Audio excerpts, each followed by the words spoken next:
Hello दोस्तों, जय हिंद, वंदे मातरम।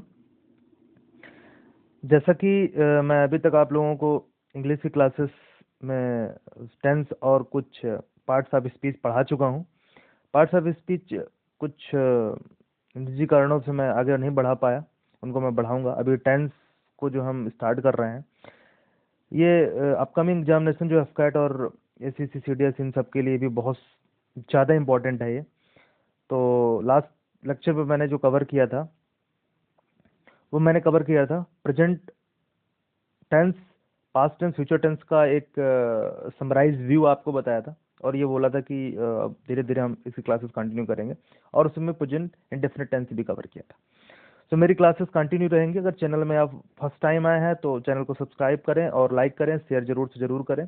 सारे लोगों को, ये सारे बच्चों को मिलती रहे, ताकि सबको अच्छा सा कॉन्सेप्ट तैयार हो सके। चलिए आज बिना टाइम वेस्ट करें हम अपने टॉपिक पे आते हैं। आज का टॉपिक हमारा है प्रेजेंट कंटिन्यूअस टेंस। जैसे कि प्रेजेंट कंटिन्यूअस टेंस की हम बात करते हैं, प्रेजेंट कंटिन्यूअस टेंस सबसे पहले इसका एक कॉन्सेप्ट ये समझते हैं कि जो भी प्रेजेंट में कोई भी एक्शन चल रहा है, action is going on present.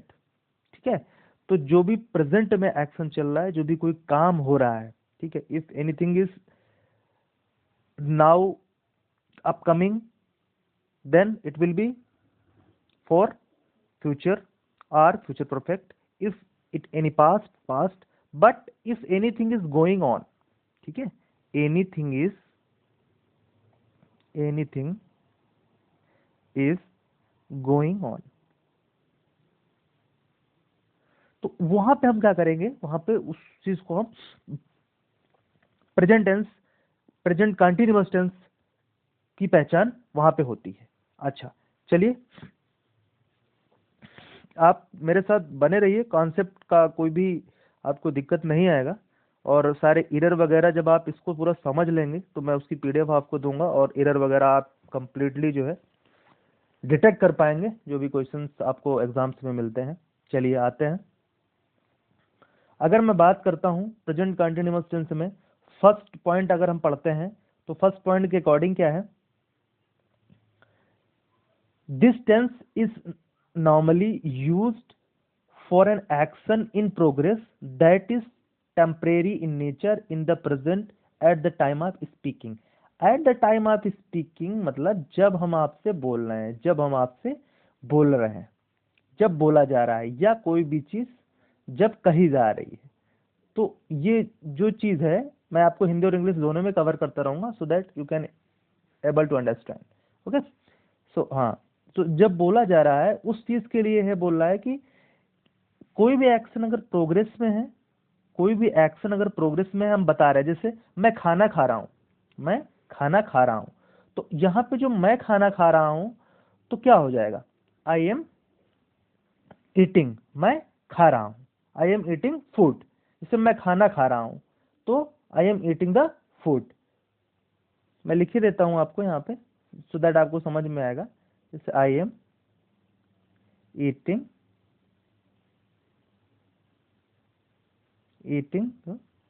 Food. तो अभी ये जो सिनेरियो है, ये अभी चल रहा है आपका, ये जो अभी है वो अभी क्या है, अभी चल रहा है। मैं खाना खा रहा हूं, तो ये करंट का कोई एक्शन है। एक्शन क्या है आपका, खाना खाना। एक्शन क्या है आपका, ईटिंग। तो ये अभी चल रहा है, ये अभी प्रोग्रेस में है। तो इससे हम ये पता लगाएंगे कि ये प्रेजेंट कंटिन्यूअस में चल रहा है, मतलब वर्तमान में ये काम जारी है। आई थिंक आपको ये समझ में आया होगा। चलिए,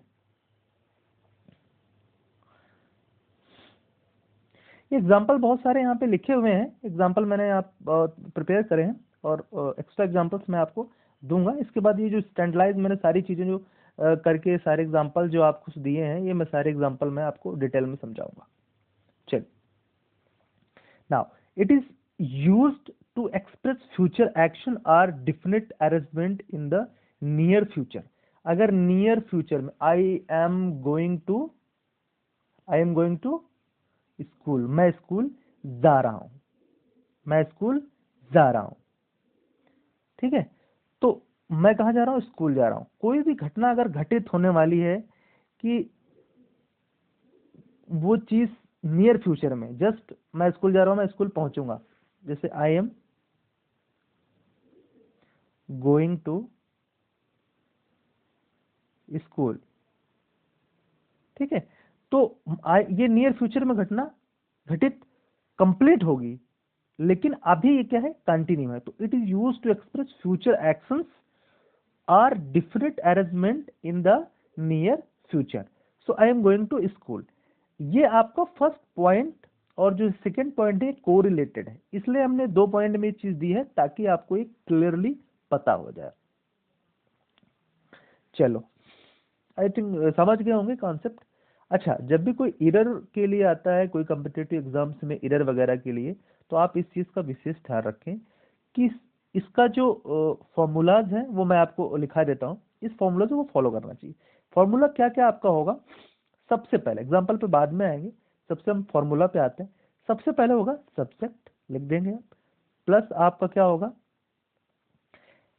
इस या are according to the subject, कि सब्जेक्ट आपका सिंगुलर है या प्लूरल है, उसके हिसाब से हम इस या आर का यूज करेंगे। प्लस वर्ब की first form plus ING, okay, plus object, ठीक है, प्लस अदर वर्ड्स जो भी है। तो ये फॉर्मूला आप नोट कर लें अपने पास, और मैं जो भी लेक्चर्स आपको पढ़ा रहा हूँ उन चीज़ों को प्लीज़ आप नोट्स बनाते जाइए। नोट्स आप बनाते जाएंगे तो बाद में आपको रेफरेंस के लिए बहुत इजी रहेगा, क्योंकि बहुत सारी चीज़ें ये हैं कि आप वीडियो देखेंगे, बार बार चीज़ें, फिर आपको वीडियो देगा, आप नोट्स बनाते रहिए। मैं बहुत सारी चीज़ें आपको बीच में लिखाता हूँ, बताता हूँ, उन चीज़ों को आप एक नोट्स बनाइए, सो दैट क्विकली आप रिविजन कर सकें जब भी आपको टेंस या इस तरह की जब भी कोई भी ज़रूरत या एग्जाम्स की ज़रूरत पड़ती है। खासकर वैसे भी हमारे इंग्लिश का एक इतना इम्पोर्टेंट स्कोप है। मैं बीच में एक 10 सेकंड के लिए आपको बताना चाहूँगा कि हम कहीं पे भी बोलें, हमारा कहीं पे भी लिखना हुआ लेटर वगैरह जो भी है, एक विशेष महत्व है। There is some most importance of English language, and for the English language you need to know the English grammar so that you can use in speaking and writing the things, ठीक है।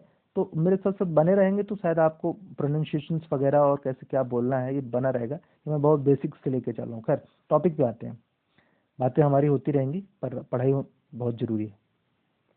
चलिए, अब आते हैं हम example पे। Amit is going to an amusement park this weekend, ठीक है। अब जो मैंने आपको एक चीज में बताई थी कि नियर फ्यूचर में कोई काम होने वाला है, तो ये जो सेंटेंस है वो इसको डिनोट कर रहा है, definite arrangement in the near future, इसको डिनोट कर रहा है। कौन सा, दिस वन, कि अमित जो है कहा जाने वाला है, इस वीकेंड में अम्यूजमेंट पार्क पे जा रहा है, मतलब ये घटना नियर फ्यूचर पे होगी, और कब होगी, इस सप्ताह के अंत में। ये चीज समझ गई होगी, ओके। चलिए, ये आपका इससे डिनोट हो गया। सेकंड पे आते हैं, Robert is riding a bicycle, Robert जो है बाइसिकल चला रहा, साइकिल जो है चला रहा है, तो ये वर्तमान में हमारा एक्शन हो रहा, तो ये सीधा हमारा इसको डिनोट कर दिया, okay. Now coming to the third, she is looking fabulous in red sari, वह रेड साड़ी में बहुत ही सुंदर लग रही, उम्दा, ठीक है, वो बहुत ही उम्दा लग रही है। तो ये सारी चीजें हैं, मैंने इनसे आपको इसलिए 3 एग्जांपल देके और मैंने इनसे आपको कोरिलेट करा दिया, ठीक है, जो ऊपर मैंने आपको बताया। तो आपको क्लियर हो गया होगा। इस चीज का आप नोट्स बनाइए, और जो मैं आपको बोलता हूँ उसके भी नोट्स आप अपने पास लिखते जाएं। चलिए, अच्छा, कुछ चीजें हम एक्सेप्शंस में आती हैं, जो एक्सेप्शंस मैं आपको बताऊंगा, ठीक है, उस एक्सेप्शन को आप जरूर याद रखिएगा। एक्सेप्शंस में क्या है, जैसे with स्टैटिव verbs like verb of perception, verb of perception, thinking, position, feeling and state of mind, जैसे see, taste, well, think, know, own, cost, etc. We don't use continuous form, हम इनकी continuous form यूज नहीं करते हैं। इसको आपको बिल्कुल mug up कर लेना है, इसको आपको याद कर लेना है कि इस वर्ड्स के साथ हम यूज नहीं करते हैं प्रेजेंट कंटिन्यूअस, ठीक है। एग्जाम्पल के तौर पर मैंने लिया है, आपको पहला बता देता हूँ, राहुल इज ओमिंग अ कार। तो ओ का हमने देखो यहाँ पे हमने दिया हुआ है, ओ ये दिया हुआ है ओन, ठीक है, ओन। तो ओन के साथ आईएनजी नहीं लगाएंगे, ये अगर ऐसा आप लगाएंगे तो ये रॉन्ग हो जाएगा, ये एक्सेप्शंस है। सो एक्सेप्शंस जो है जब भी कहीं होता है तो उसको याद किया जाता है, क्योंकि कहीं ना कहीं इंग्लिश में बहुत सारे एक्सेप्शंस हैं, कुछ वर्ड्स के पीछे नियम के हिसाब से वो चीज़ उसमें यूज नहीं होगी, और उसके बाद जब वो यूज होगी तो फिर ये होगा कि यार ये चीज़ क्यों यूज हो रही है, तो इसीलिए मैं एक्सेप्शंस आपको बताता जा रहा हूँ, ठीक है। Now Rahul owns a car, Rahul owns a car, इसका ये सही होगा, ठीक है, राहुल के पास एक कार है। शिवानी इज हैविंग 2 पेन्स, ठीक है, तो शिवानी इज हैविंग 2 पेन्स, तो इज और हैविंग आपको आईएनजी हैविंग नहीं लगेगी, ठीक है, क्योंकि यहाँ पे पोजीशन है, क्या है, पोजीशन है, मतलब उसके पास है, तो उसके जब पास है तो कोई दिक्कत नहीं, उसमें आपको आईएनजी लगाने की जरूरत नहीं। हैविंग, यहाँ जो हैविंग है मैं बता देता हूँ, यहाँ पे क्या कर रहा है, पोजीशन, पोजीशन दिखा रहा है, जो पोजीशन आपका ये मैंने ऊपर बताया था यहाँ पे, ठीक है। तो इसका जो सही होगा वो शिवानी है 2 पेन्स होगा। आई थिंक आपको क्लियर हो गया होगा, इसमें ज़्यादा कुछ पढ़ाने का नहीं था, और जो भी था मैंने सारा कॉन्सेप्ट बना दिया, आप इसको अपने पास नोट्स बना के तैयार कर लीजिएगा।